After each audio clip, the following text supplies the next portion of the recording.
Okay. Welcome everybody to week 4 of the FDIC Money Smart for Young Adults class.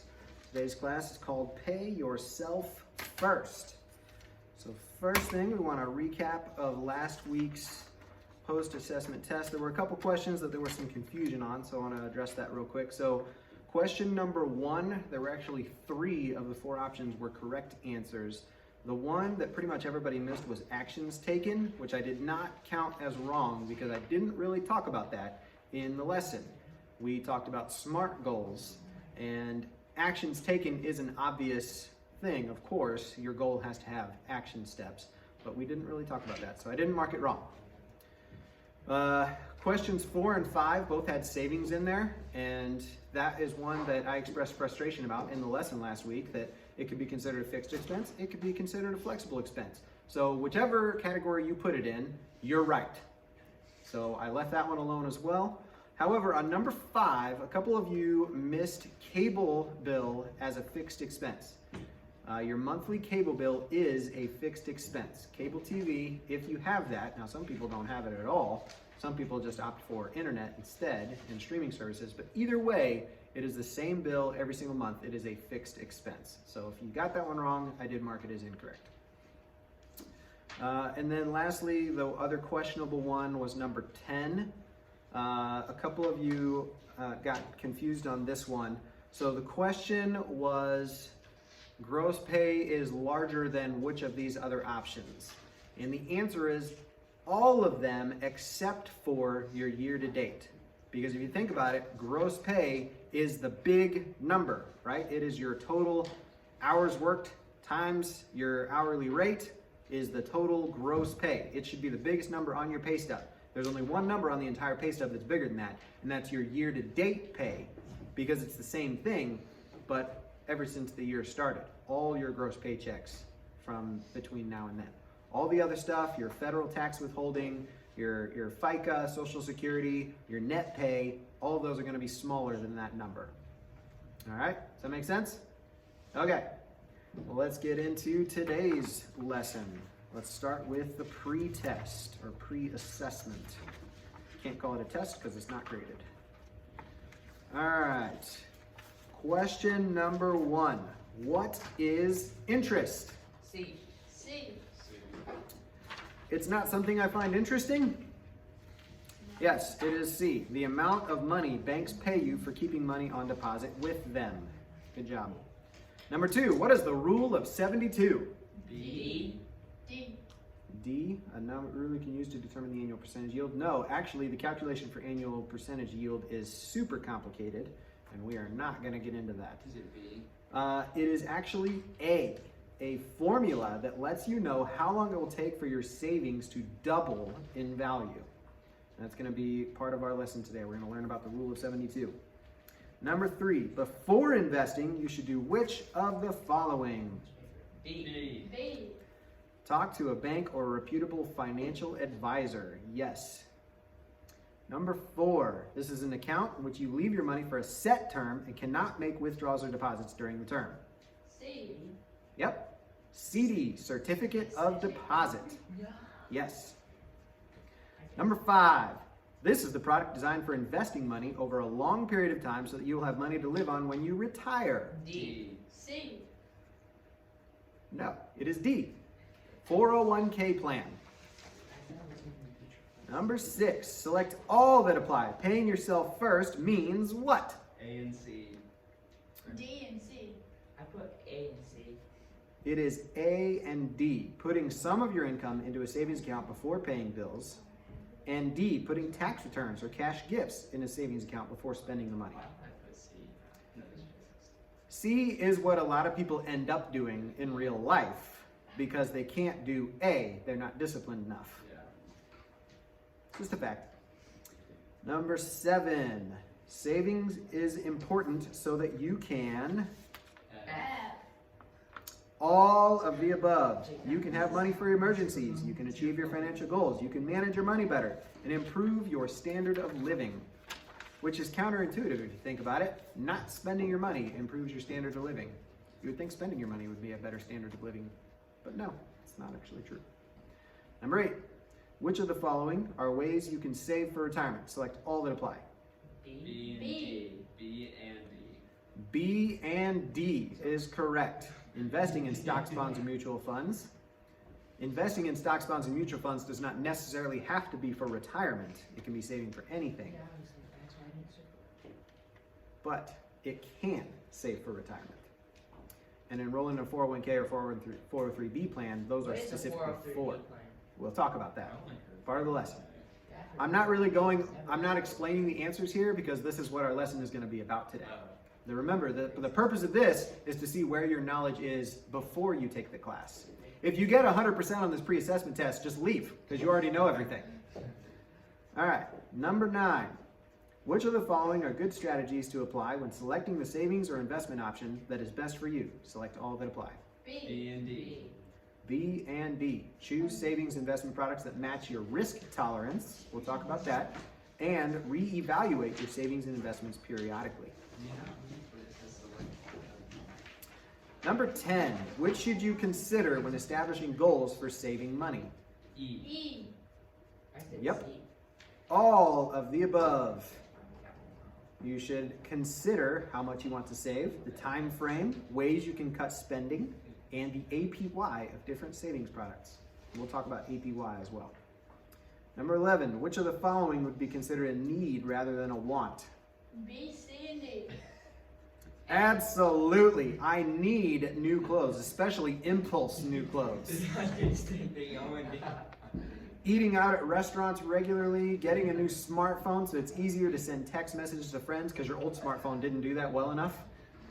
No, the answer is A. Paying rent or mortgage is a need, not a want. All the rest of those are very much wants. Number 12, which of the following will help you save money? Select all that apply. A and D. A. Help you save money is A, B, and D. I had A and D. I read that and I'm like, that should help you save money, but realistically, that wouldn't help really anything. It doesn't help much, Yeah. but it doesn't hurt. Every little bit counts. Yeah, if you have the mindset of spending all the little cash you have, then you're going to spend big cash when you have big cash. Mm-hmm. Yep, all of them are correct except for C. Making impulse purchases is never a good idea. Always think before you buy something. 13, the best definition of what APY means, B. C. it is B, the annual interest rate you will earn on your savings or other deposit account. All right, I got 3 wrong. here we go. So the objectives of class today, we're going to explain why it is important to save, how to identify savings goals, how to identify different savings options, and lastly, to determine which savings options will help you reach your savings goals.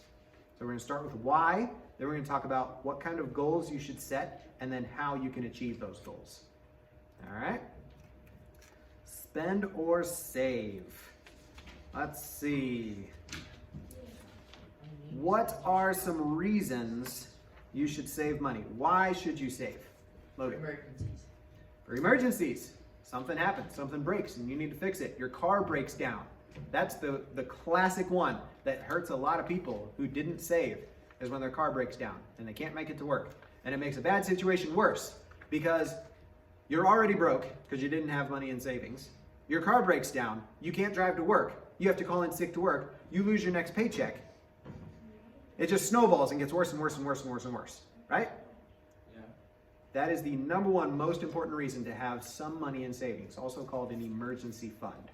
What else? What are some other reasons you need to save money? A lot of purchases in life, you will never pay like the full thing, like right up front. So like a house or a car costs a lot of money, so you'll hardly ever have like all $10, $12, $15,000 for a car, you know.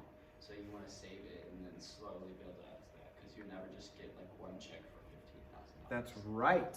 That's right. Because you can get loans for those sorts of things, but loans cost more than what you even paid for it due to interest. You know, we're going to talk about interest today in the sense that when you invest money into something, it pays you interest. Loans are the reverse. You're paying someone else interest in order to get that money right away. So you may borrow $10,000 to buy a car, But in the end, after you've paid that loan back with interest, you've actually paid $12,000, $13,000, $15,000 back for that car. And at the same time, in the 5 years it took you to pay off that car is now only worth $6,000 because it's a depreciating asset. Cars go down in value over time. So when you get a car loan, and that's not what this lesson is about, I'm going on a tangent here, but when you get a car loan, you're paying more for something that's going to be worth less. So the worth and the cost go like this. It's a bad thing to do.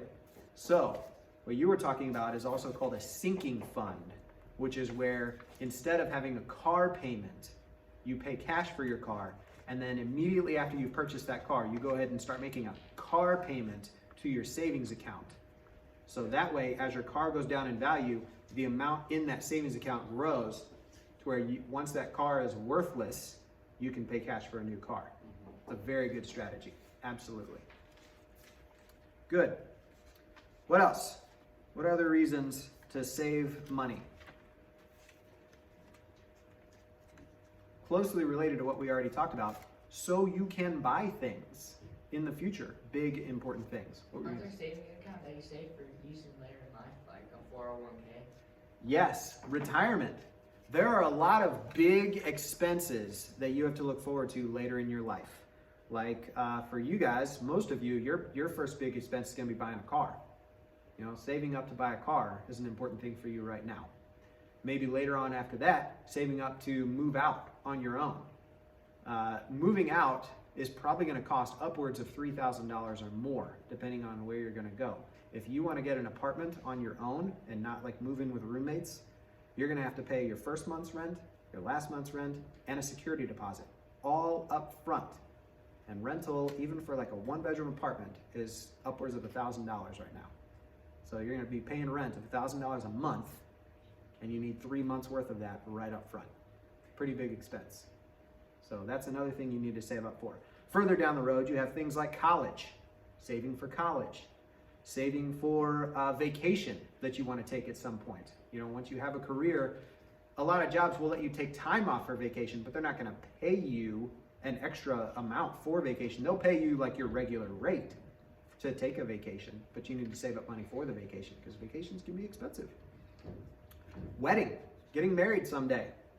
Weddings cost a lot of money, depending on how you do it, of course. And then lastly, retirement. Retirement is probably the biggest expense you will ever have because once you reach a certain age, you can't work anymore, but you still have expenses. So you need to plan for that. And I mean, there are government programs in place like Social Security that help you with that, but people that rely only on Social Security for their living expenses live very meager lives. Social Security is not enough to pay for a decent lifestyle for most people. So you really need to save up for that as well. All right, good. Let's see. Yeah, paying yourself first is an important concept that basically puts, like last week's lesson, saving should be considered a fixed expense. Saving should be at the top. Like Dave Ramsey had a good way of putting this. He talked about when you build your budget, everyone lists all their expenses, and down at the bottom they have their tithing and their saving. And by the time they get to that, they're like, oh, there's nothing left. And he says that's because you have your budget upside down. You got to flip it around and have the tithing and the savings on the top. And then all the other stuff comes later. It's a good fundamental concept for you guys to remember. Saving and tithing, I would say, needs to be first, needs to be primary. They need to be fixed expenses before your other bills. All right. Activity number 1. Turn to page, what page is activity number 1? Is it page 9? Savings tips. So most people spend all the money they make. However, saving money is important. What are some things you can do to start saving money? I don't remember what's in your participant books. What's it say on activity 1? My savings goals, and Yeah.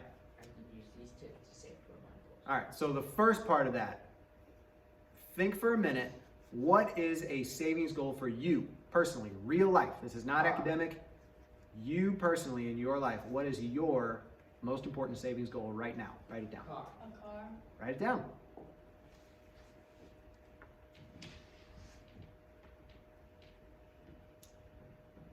Let's take it a step further. Make it a SMART goal. So just writing car isn't good enough. How much money do you want to save for a car? How are you going to save, or like, how much money are you going to save? When do you want to have it saved by?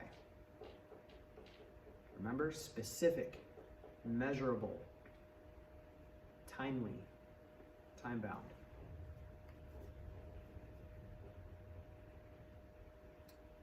Everybody got your goal written down?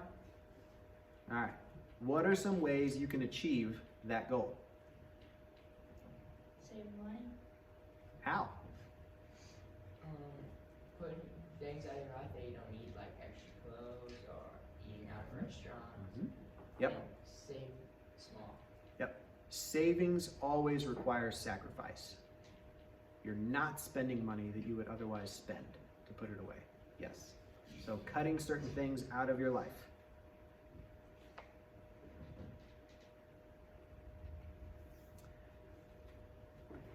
So other options, other things you can try, or things that you can do to save money include saving part of extra money you weren't expecting. So like you might have a job and you might have a budget or a spending plan that you operate on, but what do you do with extra money that wasn't part of that budget comes in, like a gift or finding a $50 bill laying on the ground, whatever reason. Maybe putting some of that towards savings. Maybe putting all of it towards savings since it wasn't expected. Also, another thing you can do once you're an adult, there are other things you can do to save money, including paying your bills on time. Does anyone know why paying your bills on time actually saves you money? Because if you don't, they're going to charge you fees. That's right, late fees. Late fees and interest on credit cards are reasons for you to pay your bills on time every month. Late fees can add up quite a bit. Also, managing your bank account well and not paying bank fees. Remember those overdraft fees? That's a lot of money that you can not pay by managing your finances well. Debt. Avoiding debt is a good way to save money. Paying interest. Think about, like, we're going to talk a lot about interest today in the sense that what you can gain, you're kind of on, when you're saving versus taking on debt, you're on opposite ends of the same transaction. When you're investing, you're giving money to the bank, they hold that money, and they get to pay you interest for holding onto that money. Whereas debt is the same thing in reverse. You're taking a lump sum from the bank in order to buy something, and then paying them back interest for the right to borrow that money. It's the same thing, just in reverse. So any debt you carry, you're paying interest. You're paying over and above the amount that you borrowed. When you borrow money from a friend, you usually pay them back what you borrow, right? That's a 0% interest rate. But when you borrow money from a bank or a financial institution, you're paying it back with interest. You're paying them back more than what you borrowed. So a good way to save money is to not borrow.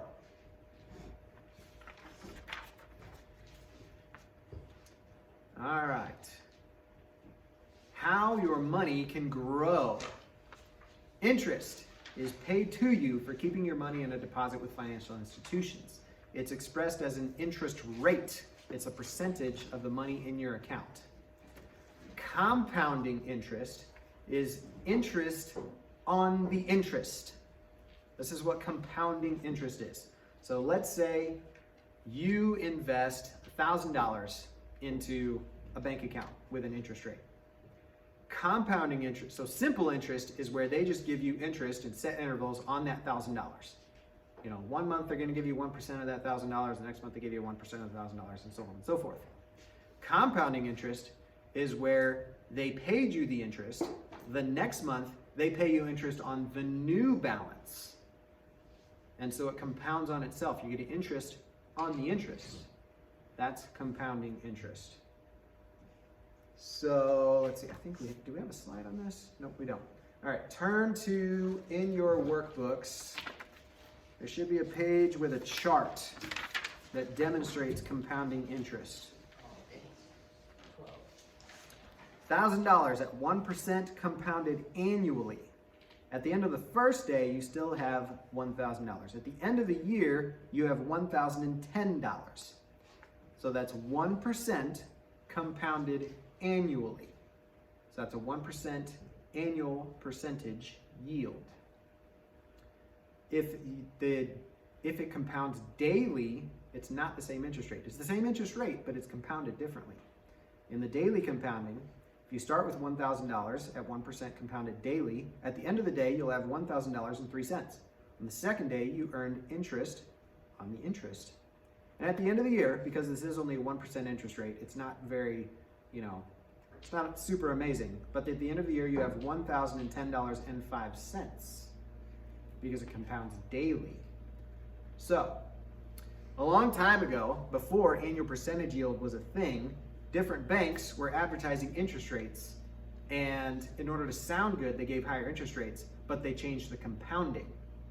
And so when you were trying to find a savings account you wanted to use, this one over here is offering 1% compounded annually. This one over here is offering 0.5% compounded monthly, and it's hard to decide which one's actually better. So they actually made this calculation, annual percentage yield, which if we were going to make this a college level course, we would actually teach you the calculus behind this, but we're not going to do that. Suffice to say, when you are comparing savings accounts, you want to look at the APY, which is the annual percentage yield of whatever savings account, because that's going to be the year worth of interest. And in order to calculate what you're going to get for that, it's a very simple equation. You just take the amount that you invested times the interest rate, and that's going to be the interest you earn for that entire year on that balance. It's very simple. So that is annual percentage yield. So you always want to compare the APY, annual percentage yield, not the interest rates, because interest rates can vary depending on how they compound. I don't know if this talks about, I think it does somewhere. Compounding, daily compounding. Here we go. Hang on. Saving money on page 13 in your guide.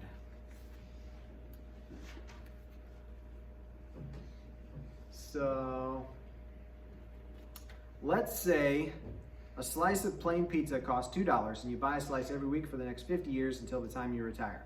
You will spend $5,200 on pizza and receive no investment. $2 times 52 weeks times 50 years.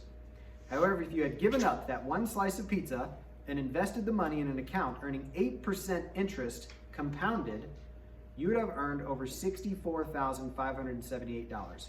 Which would you rather have with that money? $5,000 worth of pizza or $64,000 in your bank account? The pizza. I knew you would say that. Here, let me show you something else. Let's say you have $1,000. So you're not going to put any extra money into this $1,000, but you're going to put it in a savings account for 5 years, and it pays 1% interest. At the end of that 5 years, it's going to be worth $1,052. Hooray! You made 50 bucks in 5 years. Let's say you invest it in something that earns a little bit better interest rate. Let's say you put it in something that earns 4% interest rate. Now it's worth $1,200 in 5 years. Now let's say you put it in something in the stock market, which we're going to go into this later. Let's say you buy a stock fund that matches the performance of the stock market, which averages about 8% per year. Now you've got almost a 50% rate of return over 5 years. So this is a little bit of the power of compound interest. Then you can look at retirement. So let's say you're not ready to start investing in retirement yet, but you'll start investing around age 24. You've got graduated college, you got a real job, it has a 401k, and you start investing in that. You plan to retire at, what age do you guys want to retire? 65. 65? All right, let's go with 65. 20? Yeah, right. All right. Annual income. Let's see, what's a good annual income? Let's say you have a pretty decent college degree and you have a pretty good job and you're making, fresh out of college, let's say you're making $60,000 a year. You're gonna put away 6% of your paycheck into your 401k account. You have nothing to start out with. You are expecting 2% raises every year to cover cost of, inflation, cost of living expenses. When you retire, you are gonna get Social Security, so you don't need to replace 100% of your income. You're gonna be 65. How long do you think you're gonna live? To 90. 90? So 65. So yeah, 365. 25. Yeah. 25 years? So let's say you expect to die by the time you're 90 years old. All right.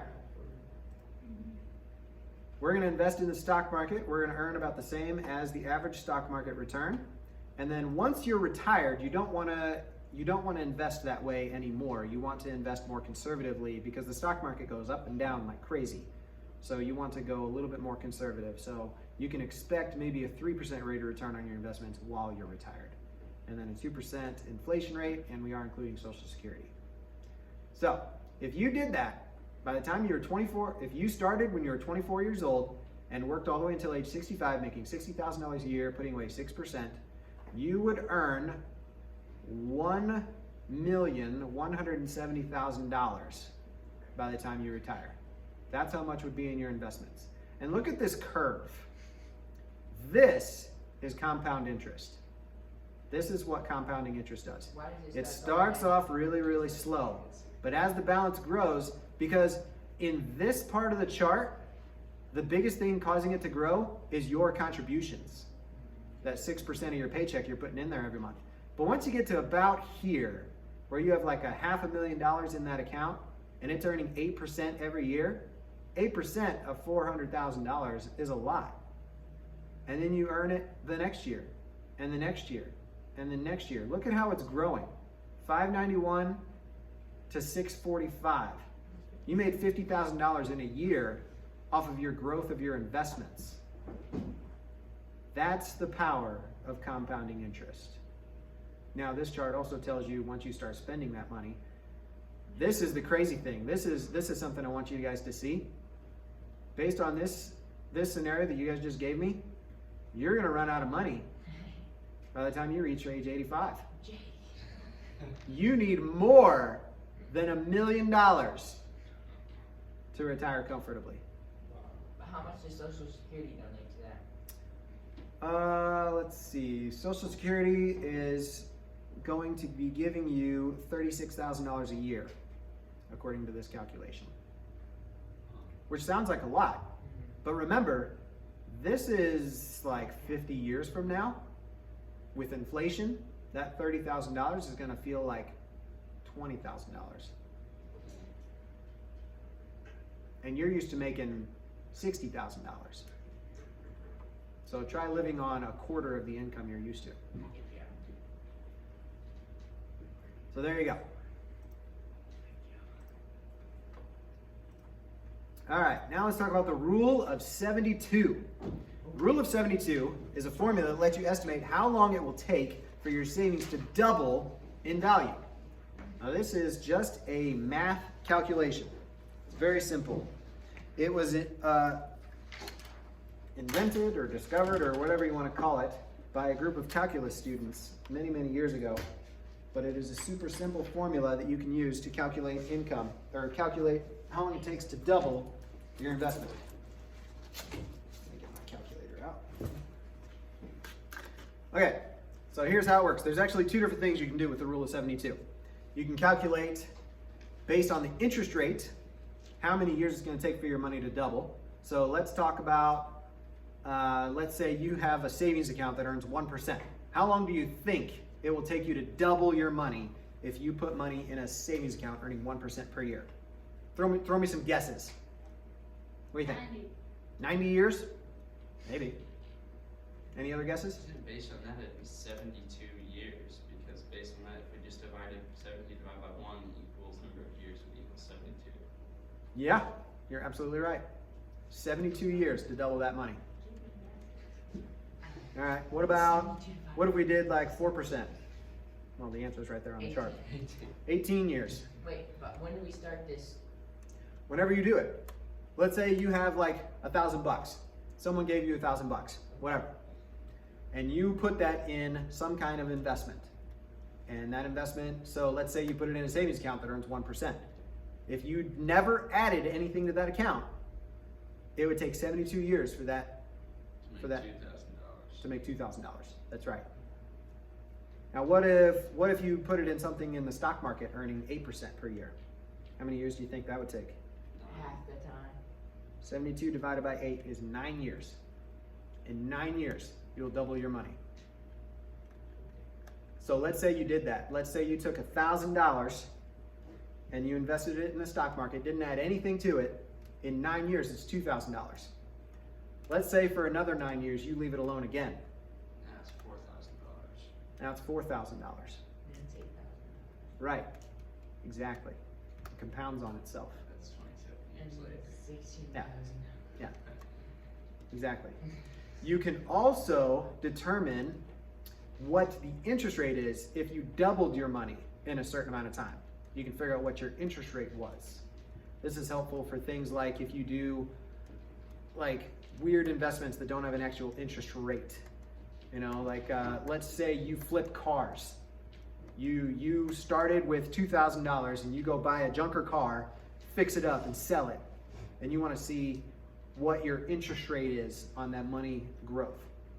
Let's say you started with $2,000 and in 5 years you've grown it to $5,000. And you want to see what that did. So you would take 72 divided by 5 years and your interest rate is 14.4%. So if you're able to do that with your $2,000, fixing up cars and selling them, and turn that $2,000 into $5,000 in 5 years, it doesn't sound like a whole lot, but you beat the stock market. 14.4% is that's pretty. That's a pretty high interest rate, isn't it? You did pretty good for yourself. Now you have to factor in how much time it took and all that kind of stuff along with it, because flipping cars is not passive investing where you just put the money in there and leave it. You know, you have to do some work. All right, so that is the rule of 72. Oh, I was supposed to ask you a question. Whatever. All right, savings products. Types of savings products. So first off, you have savings accounts, right? A lot of you probably already have a savings account. Maybe your parents have one for you or whatever. The savings account is the basic level. Typically, interest rates, especially nowadays, is less than 1% in most of these. You're pretty much, you really don't have it in there to earn interest because it's not really earning interest. The reason you have it in there is because it's safe, right? Money market deposit accounts are practically the same thing as savings accounts. Their rules are slightly different and they usually have a little bit higher interest rate, but it's the same idea. It's like a super savings account. So like what's the con of money market deposit account? Because why would people choose? There really isn't one, although most banks have higher balance requirements to have one without monthly maintenance fees. So if you have $100, you can probably put it in a savings account and you won't charge any fees. But a money market might have a minimum balance requirement of like $1,000 or something like that. So that's the only real downside. What if you don't meet that minimum? Do they charge you? They charge you a monthly maintenance fee for not meeting the balance requirement. In most cases, I mean, you just have to research that bank. You know, use that chart that I gave you guys back in the first 2 weeks. Compare offerings. Certificates of deposit. A CD is a type of investment where you lock that money into this account for a certain amount of time. Now there are 6-month CDs, there are 12-month CDs, there's 3-year CDs, there's 10-year CDs. And the longer you lock it away, typically the higher the interest rate you get. Think of it as risk versus reward. You know, you're risking not being able to access that money for a certain amount of time, but you're gonna get a higher annual percentage yield for that risk, right? So these 3 offerings are generally federally insured, meaning you cannot lose that money. It is pretty much guaranteed you're going to get it back, that amount with the interest. Yeah, why do Alright. banks offer that? How do they make their money out of those types of accounts? Because the fundamental way that banks earn money is by holding your deposits and paying you a small amount of interest, and then using that money to fund loans to other people at higher interest. And that gap is where they make their profit. A CD right now, you'll be lucky if you find a CD paying 1%. But if you go and ask for a loan from the bank, you're probably going to be paying 5, 6, 7, 10, 15%. Yeah. They're making all that money. Does the interest rate vary from bank to bank? Yes. Yeah, that's one of the things you want to shop for when you're comparing bank accounts. So like checking accounts, you're really more comparing like the fees, to not spend money. Whereas with savings accounts, you're comparing that APY. What's going to get you the highest amount of interest off of that? Let's see. Activity number 2.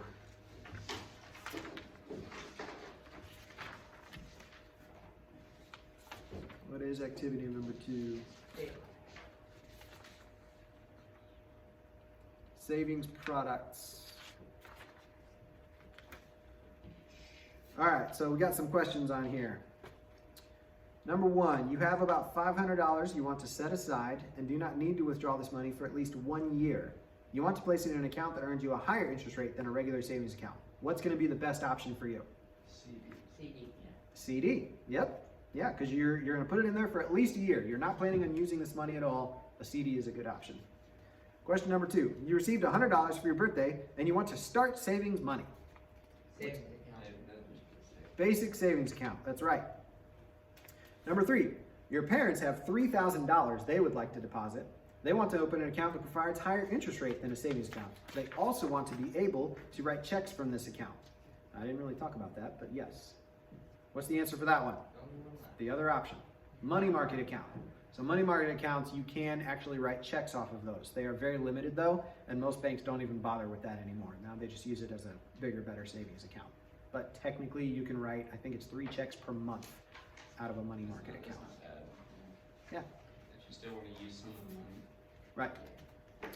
Yeah, the basically in practice the way it really works is electronic withdrawals from savings accounts. You're limited to 3 per month for a savings account, whereas with a money market account, because you can also write 3 checks on it, you're basically allowed to withdraw 6 times a month from a money market account. All right. Okay, next let's talk about non-deposit investment products. Investments are long-term savings options for future income or financial benefit. These are not FDIC insured. They are not insured at all, and they can lose value. So this is an important difference between investment options, like non-FDIC investment options, and bank options. So a CD, a savings account, a money market account, that money is going to be there 100%. You're not going to lose a dime of that money. Whereas with investments, investments can lose value. They earn more because of the risk versus reward principle, but they can lose value. So types of investment products. You have stocks, bonds, mutual funds, U.S. Treasury securities, and retirement investments. Let's look at these in more detail. So a stock is a share of a company. So an easy way to explain stock. So someone starts a restaurant chain. Some guy named McDonald starts a restaurant chain called McDonald's, right? And he grows and grows and grows and builds multiple stores. And he wants to continue expanding, but he runs out of money. He has a couple different things he can do. He can ask for a loan, or he can turn his company public and allow people to invest in his company. So he becomes a publicly traded company, and that's where he issues out stocks. So he divides his company into 1,000,000 pieces, 1,000,000 equal pieces of the equity of his company. And each one of those is called a share of that company. And he sells his shares for $10 a share. So you can buy 1 share of his company for $10. You can buy 10 shares for $100. You can do whatever you want, but you can buy shares of that company. Now, some shares pay dividends, which is almost like interest, where he gives you a percentage of the profits of that company each year. So that's a dividend. Now, not all companies offer dividends. Some do, some don't. But what the other thing that stocks do is they raise or lower in value as the value of that company changes, because it's still that million shares all the time. The number of shares doesn't usually change. But what does change is the value of that company. So as the value of the company grows, each one of those shares grows in value. So the idea is you buy a company while it's worth this much. Over time, that company grows through good management practices and good business practices. The value of that company grows, and so your investment grows. Now, sometimes the company shrinks, it lowers in value, and that's where you can lose money on that investment. But generally, stocks are supposed to grow in value. Question?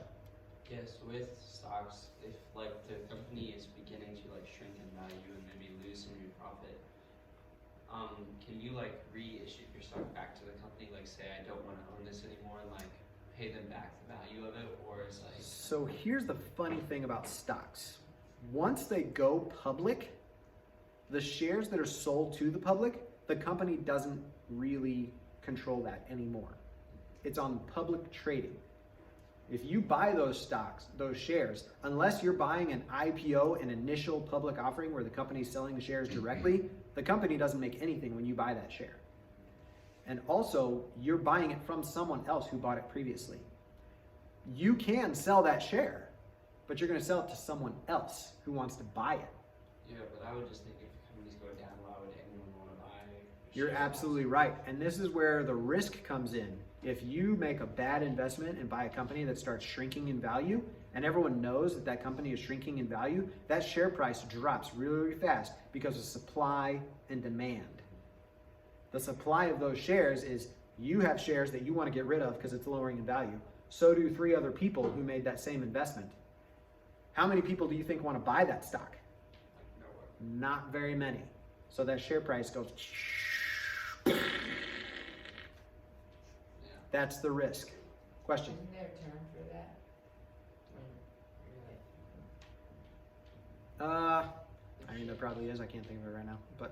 But yeah, no, stocks can definitely lower in value and can really be a problem.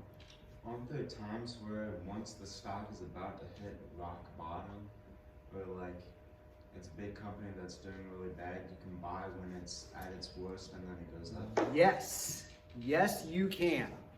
So this goes into like stock investing and day trading and things like that are really beyond the scope of this course. But usually, let's say you bought a pretty big company like McDonald's. They're a pretty big company. They're not going to go out of business, and you're not going to like, your investment isn't going to go absolutely nothing because they're not going to go bankrupt. But they just had a bad quarter.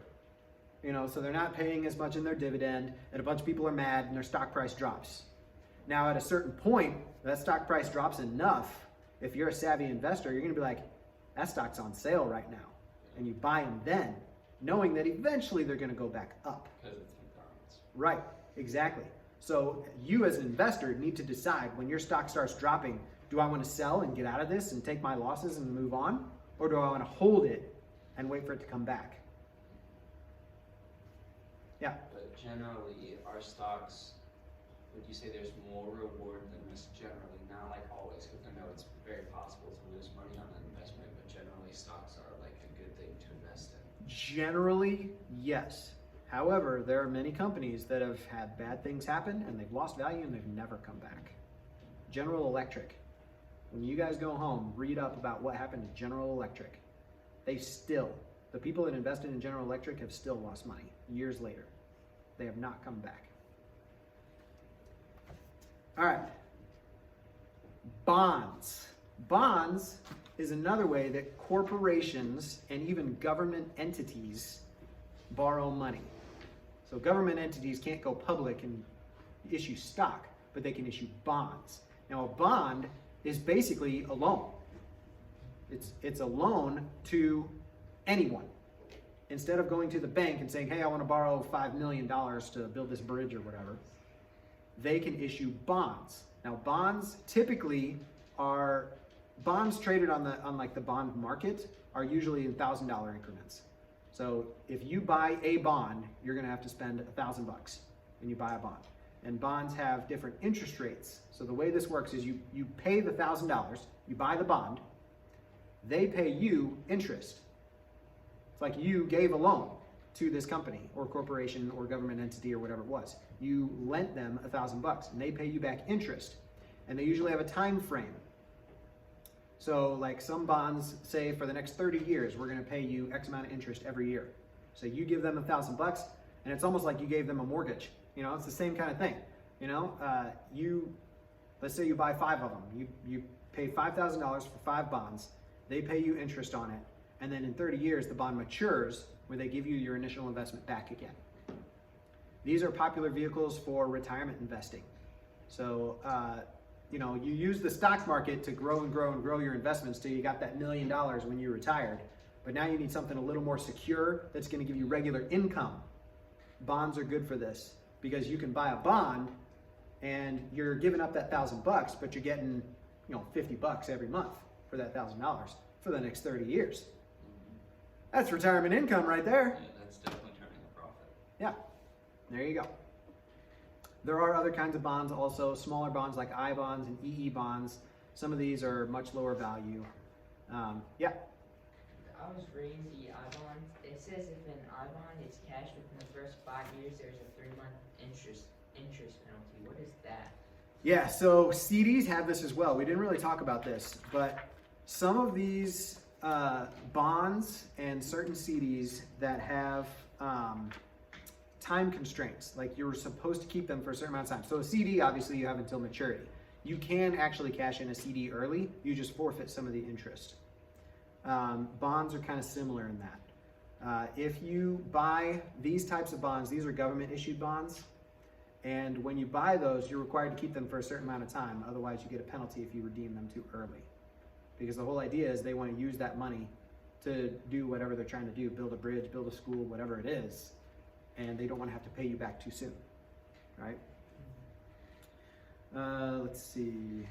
Yeah, so I bonds are purchased at face value. Oh wait, first off, savings bonds. Savings bonds are a long-term investment option backed by the full faith and credit of the U.S. government. There are 2 types of savings bonds, I bonds and EE bonds. These bonds can be purchased at a financial institution for as little as $25 or even through payroll deductions. I bonds are purchased at face value, which is the amount printed on the bond. You can see the little bond right here has a $500 on it. So a $50 bond will cost $50. This $500 bond would cost $500. I bond interest rates are composed of a fixed interest rate plus an inflation rate, which can change every 6 months. Interest is added to the bond monthly and is paid when the bond is cashed. They must be held for 1 year before they can be cashed. If they're cashed within the first 5 years, there's a 3-month interest penalty. EE bonds are slightly different. They're purchased at half their face value. So if this one here, this actually is an EE bond. So if you were to buy this bond on this picture here, you would actually pay $250 for this bond. They earn a fixed interest rate and they must be held for at least 1 year. And if you cash it within the first 5 years, there's a 3-month interest penalty. So they have a fixed interest rate, you buy it and you earn that interest, and you can hold it for as long as you want and it'll just keep accruing that interest until you finally redeem it. It's like EE bonds don't have like a fixed time, it's just like how long you want Yeah. to keep it there. Yeah, exactly.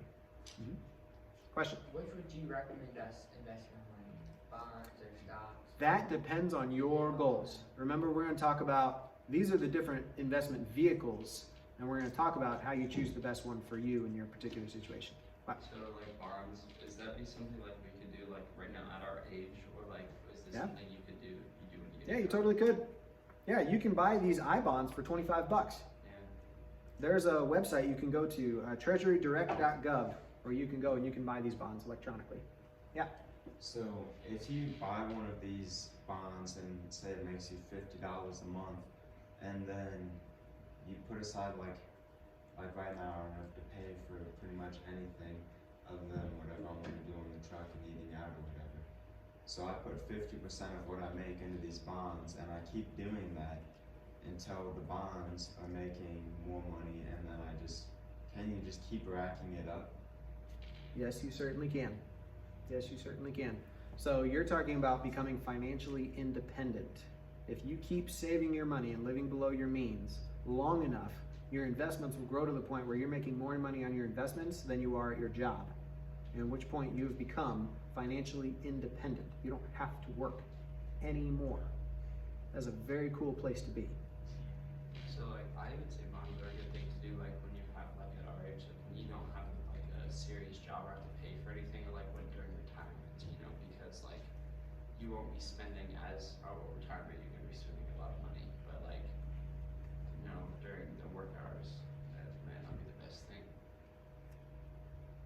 I'm sorry, I missed your question. No, I was just like, right now as younger people with bonds, we can just like buy for $25 and then we don't spend as much money right now. You know, I'm not like tiny bill or like even 14, not like paying for gas. Like it would grow more and more. I could put more money into that right now, and it has a pretty good reward compared to risk ratio. Yeah, absolutely, absolutely. Now what you're gonna find when you go to look at these bonds is because they're such low risk, they're not a very high interest rate. Yeah. These bonds probably have interest rates of maybe 2% right now, Better than a bank. which is better than a bank. Yeah. What would a risk be of getting bonds? Well, Series I bonds and Series EE bonds are backed by the full faith and credit of the United States. The United States is not going to run out of money. If they do, they'll just print more of it. Yeah. So there really isn't any risk. That's why their interest rate is not that high. Whereas a bond, like the $1,000 bonds that we were talking about to a corporation, that corporation could declare bankruptcy at some point. In which case, that $1,000 is just gone. Poof, disappeared. Same with stocks. A company can completely go out of business, go bankrupt, and that stock is worthless. So you get a higher reward for higher risk. Mutual funds. How do you mitigate that risk? You only have $1,000. You could put that $1,000 into one company, buy $1,000 worth of one company stock. What if that company turns out to be junk and they mismanage that company and the stock drops and now your $8,000 is only worth $700? Bad day, right? You can diversify, spread out that $1,000 over a multitude of different stocks and even bonds in order that some of them may fail, other ones will not. The Bible talks about this. It says, give a portion to 7, yes to 8, for you do not know where, I'm botching it, but you don't know what's going to succeed. You don't know what's going to fail. This is the idea of diversifying. Mutual funds are a way for you to diversify your investments. A mutual fund is a company that asks for a bunch of investors, everyone in this room, to give them your money in order for them to invest. Now, you have $1,000, you have $1,000, you have $1,000, you have $1,000, you have $1,000, you have $1,000. I have $1, 2, 3, 4, 5, $6,000 now. I can diversify a lot better with $6,000 than I can with $1,000 because a stock, Apple stock, is over $2,000 a share. You can't even buy Apple if you only have $1,000. But you can if you have a mutual fund. Now these mutual funds typically have millions, sometimes billions of dollars in their fund. So they can diversify a lot. So you can buy a mutual fund that has Apple, Google, Netflix, McDonald's, and even some bonds in there, like huge variations. Yeah.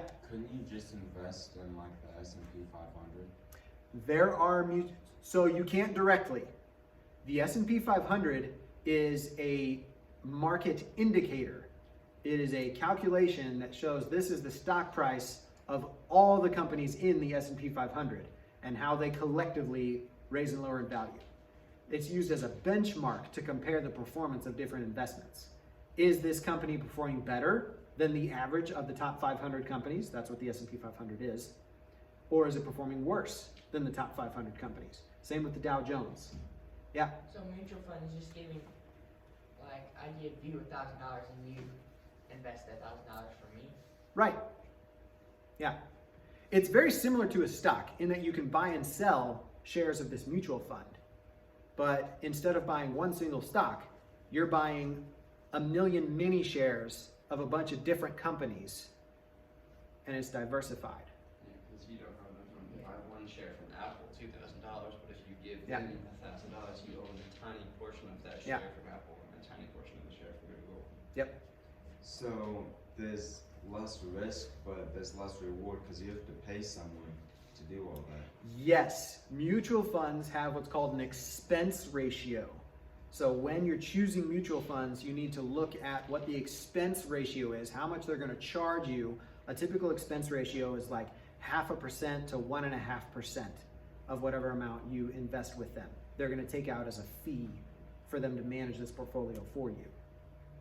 But you're paying, so that you have that risk versus reward thing. Depending on how they invest, I mean, not only is it more diversified, that you have a bunch of different companies where if one fails, the other ones won't. Also, you have the experience of a manager who, this is his entire job, all day long. This is what he does for a living. He researches all these companies and picks the very best companies to invest your money in.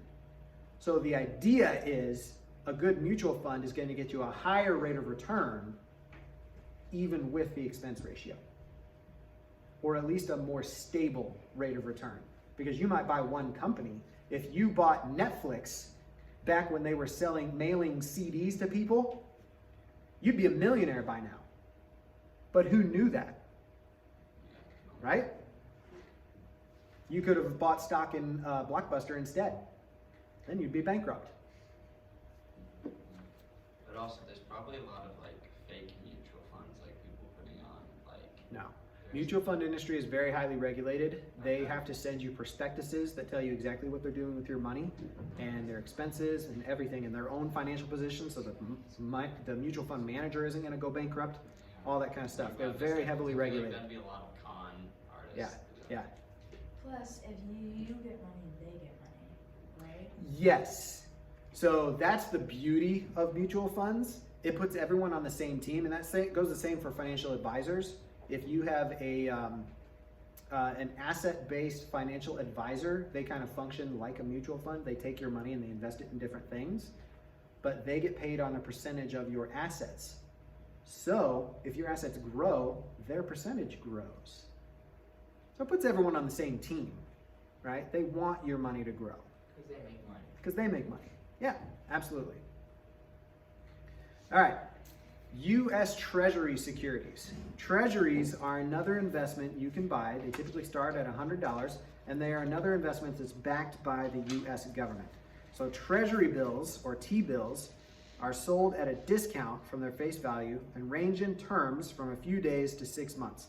So the way these works is you buy it, and then it matures later on at a higher balance. So you buy it for $100. A month from now, it's worth $101, something like that. All right. Treasury notes, they pay interest every 6 months and are issued in terms of 2, 3, 5, and 10 years. And then TIPS, Treasury inflation protected securities, provide protection against inflation with an interest rate tied to the consumer price index. They pay interest twice a year. So these are very similar to bonds, except that they are specifically from the United States government, backed by the full faith and credit of the United States government. Which means very low risk, very low reward. And then lastly, retirement investments. Now these are not technically an investment. These are a vehicle for the investments, typically around taxes. So there are a variety of different accounts that you can put your money in order to invest and buy stocks and bonds and mutual funds and treasury bills, whatever. You have regular brokerage accounts, which is where you go to eTrade.com or Fidelity.com or wherever it is, and you can open just a regular account. And when you buy stock, you put that money in there. Later on, you sell that stock. You have to pay tax on whatever gains you received. So let's say you started with $1,000 and you invested really, really well, and you doubled your money in a year. Like you did awesome. You bought Netflix, right? Whatever. You sell that stock, you made a profit of $1,000. Now you have to pay income tax on that $1,000. Unless you put it in an IRA or a 401k or 403b or a variable annuity. These are tax sheltered accounts. So IRA is an individual retirement arrangement. That's what an IRA is. So it's a special account, and the way this works is that $1,000, you invest it into the IRA. That investment is deducted from your taxable income for that year. So let's say you had a job and you made $20,000 this year. You take $1,000 of that, put it in an IRA. Now you're only paying tax on $19,000 of income. So it can shelter your income right now and you pay less taxes. And the money in that IRA from now until age 65, when you retire, grows as you invest it, and then you pay income tax on that money when you take it out.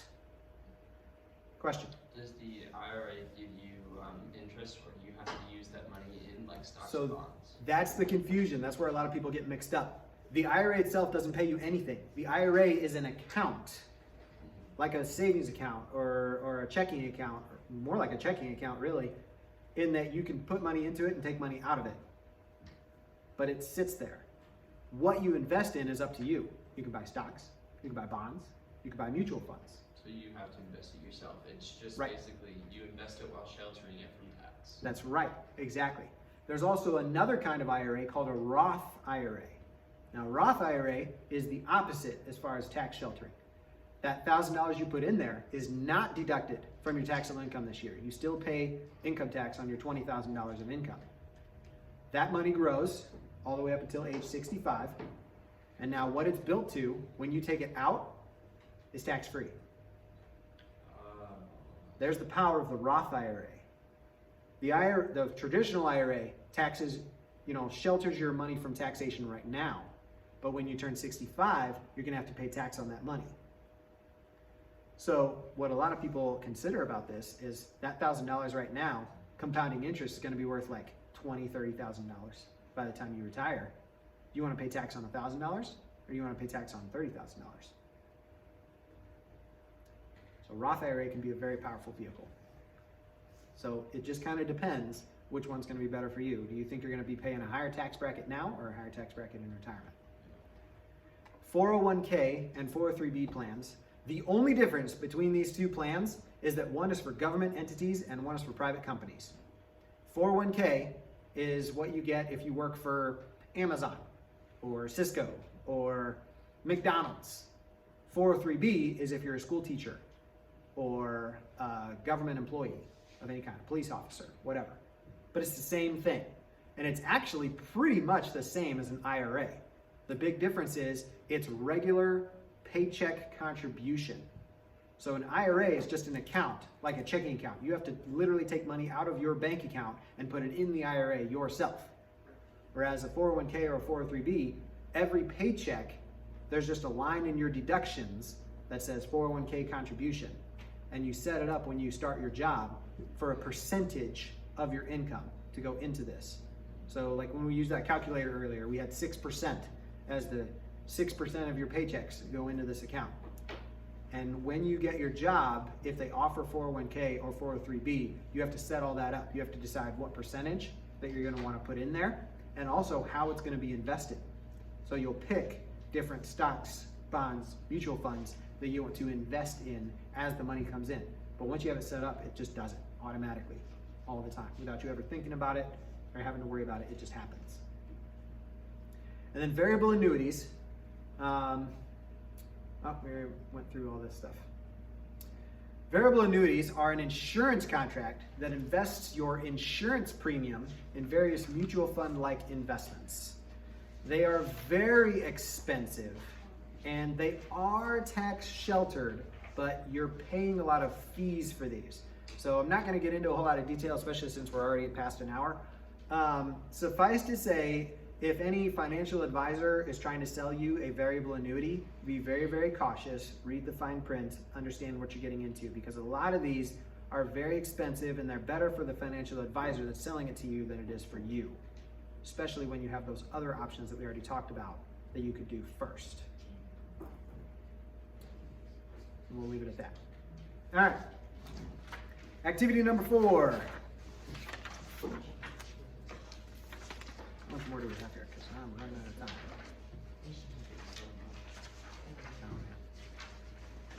All right, we're going to go long today.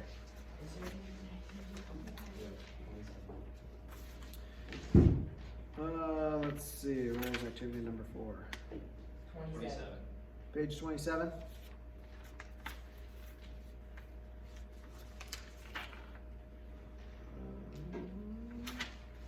Why do I not have it? All right, what's the activity? I don't have it in my book. Pay yourself first action plan. 3. Choose the best investment. Oh, here we go. So, investment products. Number 1, you may purchase these at a financial institution for as little as $25. Interest is added monthly and typically paid to you at the end of the term. That is number 1, right? No. This thing is messed up. It says activity 4, but then it says activity 3. Hand me one of those books, please. The designers of this class are failing me. What page is it? 27. 27. All right, sorry. Go back. It's not activity 4. It's supposed to be activity 3. What was it? There Activity we 3. go. Activity 3, That makes investment sense. products. That's right where we edited. Yeah. The slide's wrong. That was not me. All right. Number 1, you may purchase these at a financial institution for as little as $25. Interest is added monthly, typically paid to you at the end of the term. Which one is that? Stop. That is a bond. Number 2, you purchase these when you buy a share of a corporation. Stop. Stocks. Yes. Number 3, these types of accounts are tax exempt and designed to help ensure adequate income for retirement. U.S. Treasury Secretary? No, retirement investments. Nope, it is retirement investments. For IRAs. Yep, good job. Number 4, these products are offered and managed by companies that combine money from many investors to purchase numerous separate investments. Mutual funds. Mutual funds. And number 5, these investment products are backed by the U.S. government, and the minimum purchase price is $100. U.S. Treasury. Treasury securities. Good. All right.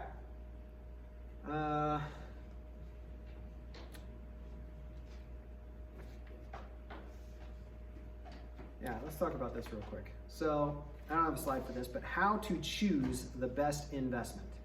Investments can benefit you financially, but you need to be well prepared and ready to take on the responsibility. Don't rush into any investment. Make sure you know all the things to consider when choosing an investment.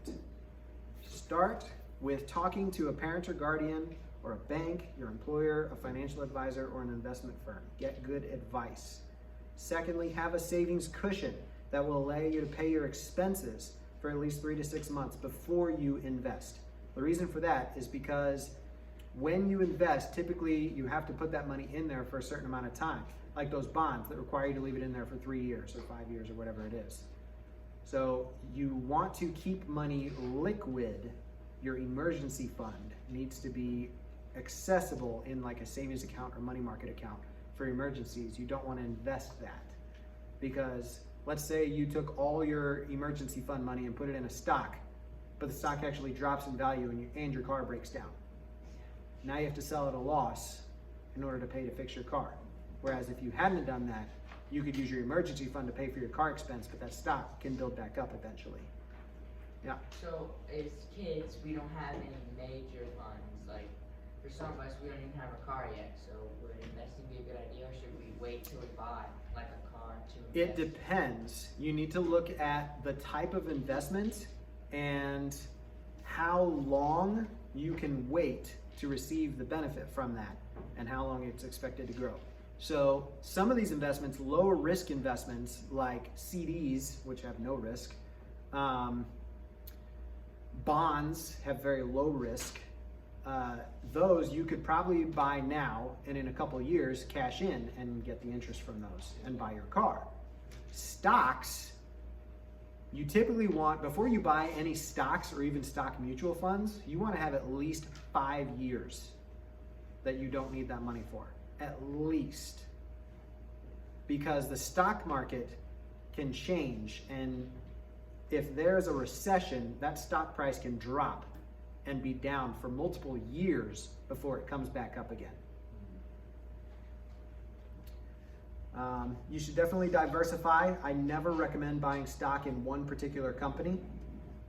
Day trading and private stock picking is more of a gamble than it is an investment. It really is. You may have a really good feeling about this company that they're going to explode and get huge and you're going to make tons of money. That's more gambling than it is investing. So keep that in mind. All right, let's talk about, so there is a thing called IDAs, individual development accounts. They're few and far between nowadays, but they do exist. This is usually non-for-profit entities or businesses that create a savings account where the money you put in there, this entity will match your contributions. It earns you like 100% rate of return because they match dollar for dollar whatever you put in there. It's a very cool thing to do. They are few and far between, but you can look into those and see if there are any that you can qualify for. 529 college savings plans. These are similar to IRAs, actually more similar to Roth IRAs. This is a savings plan that you can put money into specifically for college. So if you want to save up for college, a 529 plan would be a good way to do that. And there are some tax advantages to that. We're not going to get into it because I'm running out of time. Other investments, owning a home. Real estate is a great investment, especially right now. Real estate market is exploding, and people that bought their house a couple of years ago are finding they have $100,000 more of equity in their house than they did when they bought it. It's insane right now. It's not always that way. If you bought a house in 2006, the housing bubble burst, your house dropped in value by almost half. So you can still lose money even owning a home. Owning a business. Businesses can raise in value as long as the business is well run. You can also lose value if it's poorly run. You know, that doesn't just go for buying stock. You can also own your own business. That's an investment. Not going to get into that. All right, activity 4, pay yourself first action plan.